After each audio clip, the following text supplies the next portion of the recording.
네, 원장님 안녕하세요. 안녕하세요. 네. 네, 먼저 제가 들어보니까 최근에 이 치주 질환은 이 감기보다 더 자주 병원에 가게 할 정도로 유병률이 높다고 하는데 네. 국내 유병률 실제로 어떻습니까? 이게 치주 질환이 크게 두 가지로 나누는데 치은염 같은 경우에는 치은염? 20대에서는 거의 50%, 50%요? 예, 30대 이후에서는 75%, 아, 네. 40%는 거의 90% 이상이 치은염을 갖고 있고요. 네. 이제 좀 더 이게 심해지면 치주염이 되는데 예. 치주염 같은 경우는 40대에서는 한 40%, 네. 50대에서 한 60%.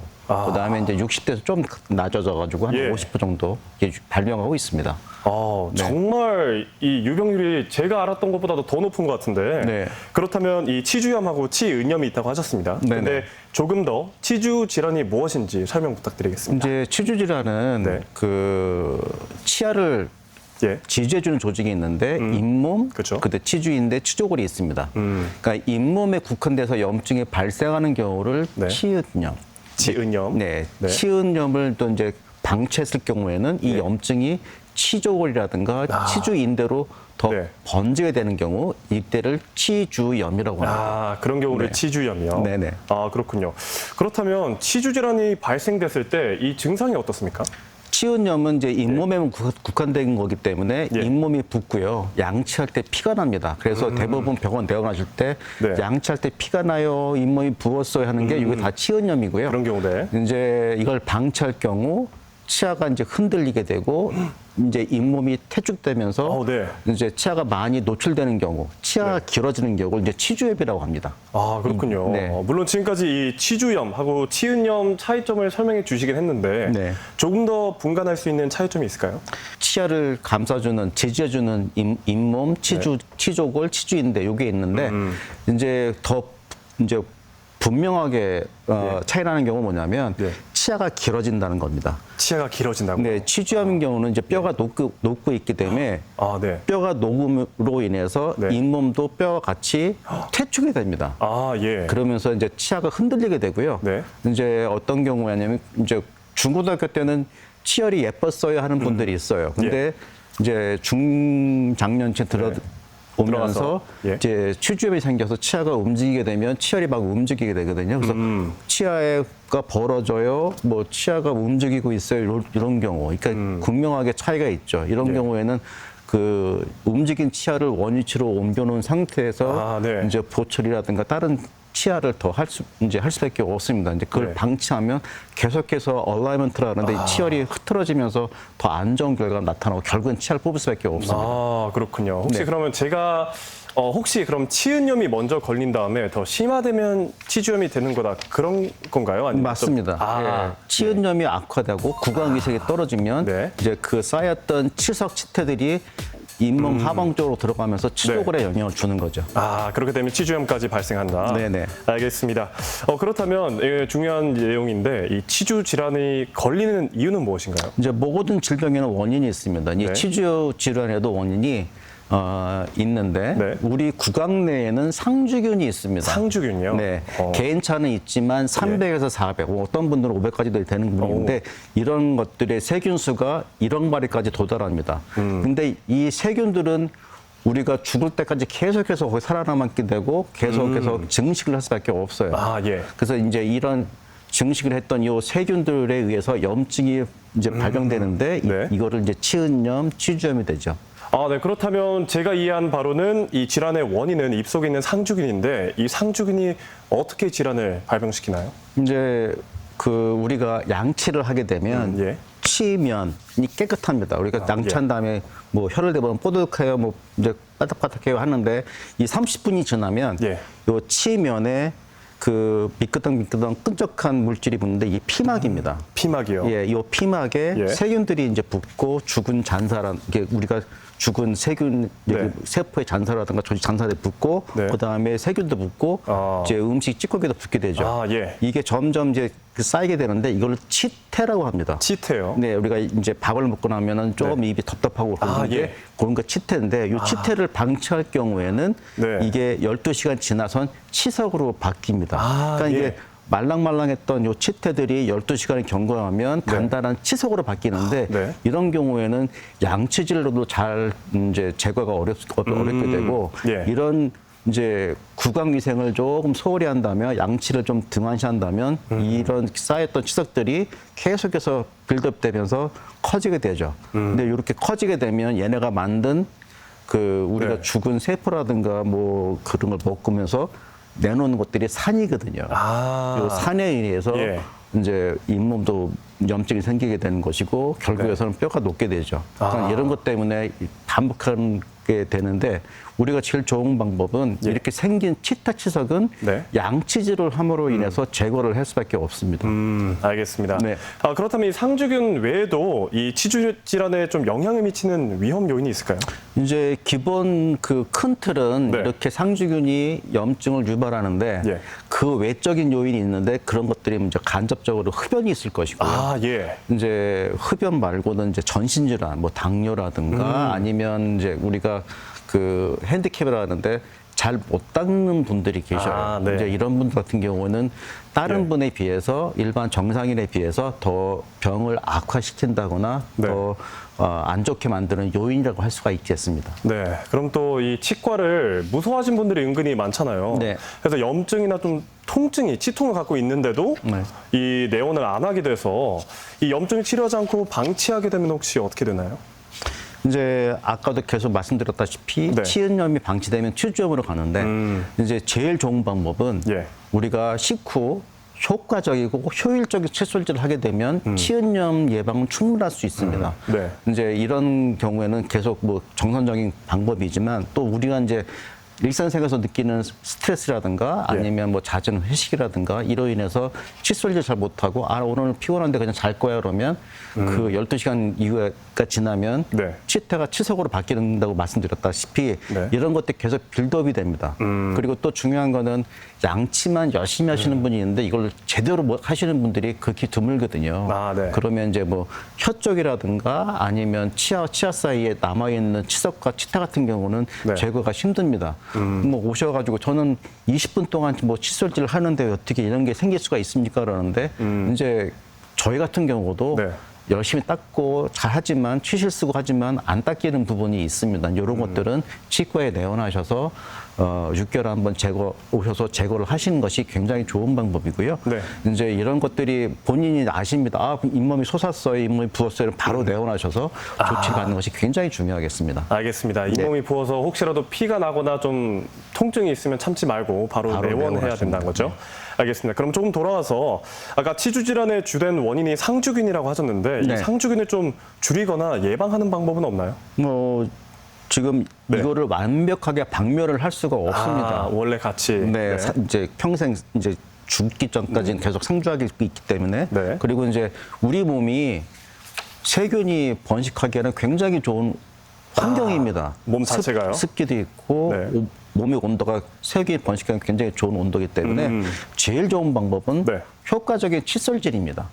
효과적인 칫솔질 하시고 네. 치관 칫솔 하시고 아니면 치실 사용해서 우리 몸에 있는 그 세균이라든가 아니면 치태 치석을 제거하는 것이 굉장히 중요하고요. 네. 이렇게 함에도 불구하고 네. 이제 우리가 못 닦는 부분이 있는 경우는 이제 정상 일반인 같은 경우는 1년에 2번 아니면 전신 질환이 있다거나 잘 네. 못 닦이시는 분 같은 경우는 뭐 3개월이나 4개월 모셔서 거기 생길 수 있는 부위에 열심히 스케일링을 해서 이제 세균이 쌓이는 것을 방지할 수밖에 없습니다. 네. 그렇군요. 그렇다면 또 제가 어느 자료를 보니까 이 치주 질환에는 면역 방어도 중요하다 네. 이런 내용이 있었는데 네. 이 구강 내 면역 방어에 대해서 혹시 좀 설명 부탁드리겠습니다. 이제 조금 어려운 얘기인데 네. 이제 여기는 전쟁터입니다. 세균하고 네. 우리 몸하고 싸움하는 곳이죠. 네. 근데 세균이 들어오면 우리 몸에서 반응하는 게 뭐냐면 혈관을 넓혀서 네. 혈관 내에 있는 백혈구라든가 호중구 이제 이런 애들은 세균과 싸움하는 그 우리 몸의 네. 면역 반응이거든요. 네. 근데 그 효율적으로 관리가 되면 예. 세균수가 줄기 때문에 면역 반응이 충분하게 컨트롤할 수가 있는데 이제 우리가 효율적으로 구강 위생을 네. 하지 않고 구강 위생을 방치한다면 네. 세균수는 점점 증가하죠. 예. 그러니까는 우리가 혈액 속에서 공급할 네. 수 있는 그런 면역 세포들은 일정 수가 있는데 계속 세균수가 늘어난다면 우리는 질 수밖에 없어요. 그렇게 예. 되면 이제 그 어떻게 되면 치아가 흔들린다거나 아니면 고름이 나온다거나 그럴 수밖에 없습니다. 이때는 빨리 오셔서 더 세밀한 진단과 치료를 요하게 됩니다. 알겠습니다. 그러니까 우리가 이런 세균수를 줄이기 위해서는 효율적으로 칫솔질을 해줘야 면역 반응이 충분하게 이 세균수를 컨트롤한다거나 우리가 이길 수가 있는 방법이죠. 네. 그러면 정말 확실히 이 치주 질환을 예방하기 위해서는 양치질 그리고 정말 정확한 양치질이 정말 중요하겠네요. 네네. 알겠습니다. 그럼 치주 질환의 환자가 내원했을 때 이 치료하기 전에 어떤 검사를 진행하나요? 이제 처음에 오시면 구강 엑스레이를 찍어서 엑스레이를 이제 치주골이 정상인지 아닌지, 치주골이 노화인지 아닌지 먼저 검사를 하고요. 네. 이제 그 구강 내에서 치석이라든가 아니면 치태의 유무를 판단하게 됩니다. 네. 그리고 거기에 맞춰서 잇몸이 부어 있는지 안 부어 있는지, 만약에 부어 있다거나 치석이 많다고 그러면 탐침을 통해서 뼈가 얼마큼 녹았는지 검사를 네. 하고 거기에 맞춰서 치료를 하게 되겠습니다. 네, 그렇습니다. 알겠습니다. 그렇다면 이제 본격적으로 검사를 하고 나서 이 치주 질환의 치료법에 대해서 알아볼 텐데요. 네. 먼저 치은염. 네. 치은염의 경우는 어떻게 치료를 하나요? 이제 치은염 같은 경우는 뼈는 치족을 녹지 않고 잇몸에 국한된 거기 때문에 네. 이때는 그 스케일링만으로 충분하게 치은염을 컨트롤할 수 있고요. 네. 그것만으로도 효율적으로 건강한 잇몸으로 돌아올 수가 있습니다. 아, 그렇군요. 근데 이제 이거를 방치해서 치조염으로 옮겨간 경우에는 그 뼈가 얼마큼 녹았는지 아니면 전반적으로 그런지 아니면 일부만 그런지 따라서 그 치주 수술이라든가 아니면 치주에 관한 치료를 하게 됩니다. 혹시 그 치료 좀 더 설명해 주실 수 있을까요? 그렇게 되면 처음에는 이제 스케일링 먼저 하고 거기에 반응 따라서 이제 그 다음 내원할 때는 그 스케일링이 얼마큼 효율이 있었는지 확인하고 그게 이제 잇몸 밑으로 하방으로 많이 그 뼈가 놓은 경우에는 마취를 하게 되고 예. 이제 잇몸 밑에 치근에 붙어 있는 치석을 제거해야 됩니다. 근데 이런 네. 같은 경우는 그 볼 수 없고 그냥 느낌만으로 하는 이제 잇몸 네. 치료이고요. 이제 심한 경우에는 잇몸을 이제 마취를 하고 잇몸을 열어서 네. 그 안에 있는 모든 치석을 제거하고 네. 이제 그 뼈의 형태가 많이 녹아 있다 그러면 그 뼈를 잘 관리할 수 있는 형태로 파지티브 형태로 뼈를 좀 성형을 해주고 좀 깎아주고. 예, 꼬매주게 되죠. 근데 네. 그 단계를 넘어섰을 때에는 예. 이제 뼈가 많이 녹아서 치근을 잡아줄 수 있는 형태가 아니다면 발치를 하게 되고요. 예. 이제 발치를 하게 되고 이제 필요하다면 임플란트 이제 수술이라든가 동반되게 되죠. 네. 네. 그렇군요. 그럼 혹시 치주 질환이 걸렸으면 무조건 임플란트로 좀 넘어가는 아닙니다. 경우가 그러지 않습니까? 이제 어차피 우리는 그 치아를 살리는 게 근본 목적인데 그 살릴 수 있는 분 살리고 네. 근데 살릴 수 없는 경우에는 그 치근의 3분의 2가 이제 뼈가 녹았다 그러면 이런 경우에는 발치를 수 없이. 권유드립니다. 이제 네. 이때는 치아로서의 기능이 떨어지기 때문에 네. 그 발치를 하고 옆에 있는 인접치로 번지는 거를 이제 막아줘야 됩니다. 근데 어떤 분들은 다 치아 살릴 거예요. 뭐 이것 좀 어떻게 쓸 수 있게 해달라 그러는데 그렇게 되면 더 옆으로 번지는 요인이 되기 때문에 그때는 조금 치과 의사와 협의해서 그 치료를 진행 방향을 결정해야 됩니다. 알겠습니다. 그렇다면 혹시 치료 기간은 어떻게 됩니까? 임플란트를 동반하지 않는 경우에는 뭐 한 달 내에 모든 치료 스케일링하고 잇몸 치료를 하게 되고요. 예. 더 심한 경우에는 이제 그 잇몸 수술이 필요한 경우에는 잇몸이 아물어야 되기 때문에 한 달, 2달 정도 걸릴 거고 예. 이제 그 더 심한 경우 임플란트를 동반한 경우에는 이제 뭐 4개월에서 6개월 정도가 소요가 되겠습니다. 그렇군요. 네. 그렇다면 그 과정에서 좀 환자들이 특히 주의해야 할 부분들이 있을까요? 이제 그 스케일링만 하더라도 통증이 많이 가라앉게 되고 많이 몸이 이제 증상이 이제 완화돼서 안 오시는 분들이 계시고요. 이제 그래서 이제 좀 안 오시다가 아프면 다시 내원하는데 네네네. 그때는 또 처음부터 다시 하게 되죠. 네. 그런 경우 있기 때문에 예. 조심하셔야 되고 또 한 가지는 전신 질환이 있다거나 당뇨가 있는 분들 같은 경우는 예. 그러니까 정상적인 환자에 비해서 더 빠르게 병이 진행됩니다. 이런 경우에는 네. 뭐 한 번에 마취해서 전부 다 처리하는 경우도 있고요. 네. 이런 거는 이제 더 확인이 필요하기 때문에 내원하셔서 진단 받으시고 치료받기를 권유드리겠습니다. 네. 그렇다면 방금 이 당뇨병 같은 기저질환이 있는 경우 네. 뭐 좀 추가적인 치료가 있을 것 같은데 그런 게 있나요? 네. 이제 이런 분 같은 경우는 치료를 중점적으로 하기보다는 네. 예방이 중요합니다. 아, 그래서 네. 기존에 그런 잇몸 질환이 생기지 않게 자주 내원하셔서 검사를 합니다. 근데 이렇게 하는 경우에도 갑자기 스트레스를 받는다거나 아니면 그 당뇨 수치가 올라간다 그러면 네. 갑자기 우리도 예측 못하는 그 병의 진행이 생기게 돼서 치아가 흔들린다거나 네. 아니면 치아를 발치할 수밖에 없는 네. 그런 상황이 되죠. 그래서 네. 우리가 이런 분들은 3개월에서 4개월 정도 내원을 이제 그 권유드리는데 그렇게 함에도 불구하고 한두 달 사이에 확 망가지는 경우가 갑자기 있습니다. 확. 갑자기 그런 경우는 이제 환자분들은 낙담이 심하죠. 이렇게 관리에 받는데도 불구하고 이런 경우 이렇게 당뇨라든가 아니면 네. 전신질환이라든가 아니면 그런 것들이 굉장히 무섭습니다. 네. 네. 네. 알겠습니다. 그렇다면 물론 저 같은 경우는 뭐 제가 알기로는 치주 질환이 아직 걸리진 않았지만 네. 정기적으로 스케일링을 받는 걸 좀 권유해 드립니까? 네, 이제 20대 같은 경우나 네. 좀 이렇게 건강하신 분들 같은 경우는 2, 3일 안 닦고도 그냥 뭐 이상이 없는 분들이 계셔요. 근데 그런 분들보다도 이제 잘 닦는 분 같은 경우는 6개월에 한 번씩 내원을 권해드리지만 네. 스케일링은 뭐 1년이 넘게도 답을 미루는 경우도 있습니다. 이런 분들은 잘 관리하시는 분들이거든요. 네. 그러니까 그런 분도 있는 반면 그렇지 않은 분이 있기 때문에 예. 내원하셔서 검사받기를 굉장히 권유드리는 것이 맞겠습니다. 알겠습니다. 이 스케일링 얘기를 해주셨습니다. 네. 근데 스케일링 후에 치아가 시린 증상이 자주 있는데 혹시 네. 왜 그런가요? 이제 자주 스케일링 하시는 분들한테 나타나는 증상은 아니고요. 오랜만에 아니면 오랫동안 스케일링을 안 받다가 받으신 분들 같은 경우는 네. 이제 치근에 치석이 붙어서 네. 계속 빌드업이 되고 이제 잇몸이 퇴축되고 뼈가 녹으면 그 뼈가 있던 자리에 치근이 있을 수밖에 없어요.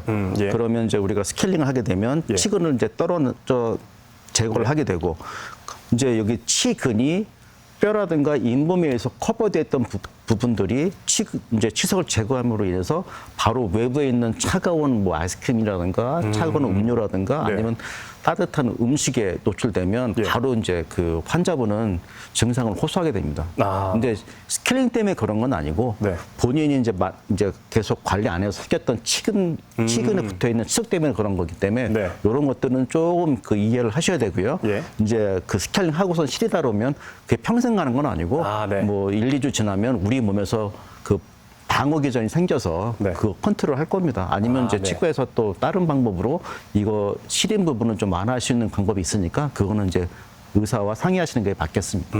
물론 모든 연령대에서 그 치아, 구강 관리가 중요하긴 하지만 특히 이 중장년층에서 구강 관리 좀 더 열심히 해야 되는 이유가 있을까요? 이제 젊은 사람 같은 경우는 네. 면역 반응이 굉장히 좋습니다. 근데 이제 중장년으로 가면서부터는 그 면역 반응이 좀 떨어집니다. 그래서 평소에 잘 관리하시는 분들 같은 경우는 큰 문제가 안 되지만 네. 구강 위생을 소홀히 한다 그러면 면역 반응이 떨어지고 구강 위생을 소홀히 함으로 인해서 세균수가 늘어나게 되죠. 그런데다가 또 나이가 들면 따라서 혈압이라든가 당뇨라든가 예. 그 외 기저질들이 많이 생기게 됩니다. 네. 이게 복합적으로 작용하기 때문에 중장년층에서 구강에 관한 질환이 많은 경우는 그런 이유에서 있습니다. 네. 그래서 우리가 다른 데 가면 피 뽑아서 무슨 혈압이 좋은지 아니면 고혈압인지 아닌지 관리하듯이 구강에 관한 것들도 치과에 내원해서 정기적으로 꾸준히 관리 받는다면 그렇게 크게 문제될 건 없지만 네. 이제 뭐 바쁘다는 이유로 아니면 내가 치과에 내원할 시간이 없다는 이유로 조금 소홀하신다거나 아니면 아까처럼 흡연이라든가 아니면은 그 음주를 많이 하시는 분들 같은 경우에는 조금 각성하셔서 내원해서 검사받고 스케일링 정도 하시게 되는 게 제일 좋고 그걸 방치해서 치아가 흔들려서 빠지는 경우가 그까지를 안 가게끔 예방하는 것이 굉장히 중요하겠습니다. 알겠습니다. 네. 그럼 또 요즘 이 치아 건강에 도움이 된다는 영양제 네. 요즘 정말 많이 나오고 네. 광고도 제가 많이 봤는데 네. 실제로 이 질환에 좀 도움이 됩니까? 내가 이영래 아나운서 네. 질문 하겠습니다. 네. 손에 가시가 배기면 예. 이 가시를 빼겠습니까? 아니면 놔두고 약을 먹겠습니까? 저는 가시 빼죠. 빼죠. 네. 이제 이게 붓거나 고름이 생기거나 그래서 네. 뺀다 그러면 시간이 걸리겠지만 아물기는 아물 겁니다. 왜? 네. 원인을 제거했기 때문에. 예. 그럼 구강 질환의 원인은 아까 치석이라고 했습니다. 네. 그럼 치석만 제거하면 이 구강에 있는 모든 조직도 원래대로 돌아간다거나 아물 겁니다. 근데 그거를 방치한 상태에서 약을 먹고 그걸 놔둔다 그러면 결국에서는 네. 치아가 실질적으로는. 흔들리고 네. 빠지게 됩니다. 만약에 그 약을 먹음으로 인해서 치석이 제거된다? 저 스스로 먹겠습니다. 그러면 아닐 거고요. 예. 네. 이제 그렇게 뭐 치과에 내고 나면 겁난다, 뭐 스케일링 받으면 뭐 이가 치아가 시리다. 시리다 해서 네. 그거를 간과하고 네. 약으로서 해결한다 그러면 그거는 이제 더 안 좋은 결과를 초래할 겁니다. 아, 이제 네. 그러기 전에 그 약을 복용하기 전에 치과에 내서 이 약을 먹어도 되겠습니까 하고 네. 상의를 한다거나 근본 원인을 제거하는 것이 그 질환을 치료하는 근본적인 목적일 겁니다. 네. 알겠습니다. 그렇다면 마지막으로 저희 당부하고 싶으신 말씀 부탁드리겠습니다. 네. 구강 내는 아까도 말씀드렸다시피 저희 면역 반응하고 세균하고 싸맞는 곳입니다. 그러면 그 세균한테 지면은 치아가 흔들린다가 치아를 빨 수밖에 없는 그런 상황인데 이걸 예방하기 위해서는 진짜 효율적인 칫솔질을 좀 하셔야 되고요. 칫솔질 외에도 치실, 그 치관시설 쓰셔서 있을 수 있는 구강 질환이라든가 염증을 제거하는 것이 굉장히 중요합니다. 저 같은 경우도 6개월에 한 번 아니면 뭐 1년에 한 번씩 저희 직원 통해서 스케일링 받고 있거든요. 저 같은 경우도 그렇게 받고 있는 부분이 있기 때문에 그 시청하시는 시청자분이라든가 아니면 제가 뭐 증상이 있는 환자분 같은 경우는 치과에 내원하셔서 더 이상 병을 키우지 마시고 치료해서 건강한 구강 위생을 유지하기를 당부드리겠습니다. 네, 이 시간에는 치과의사 곽기태 원장과 함께 치주 질환에 대해 알아봤습니다. 네, 원장님 오늘 말씀 고맙습니다. 네.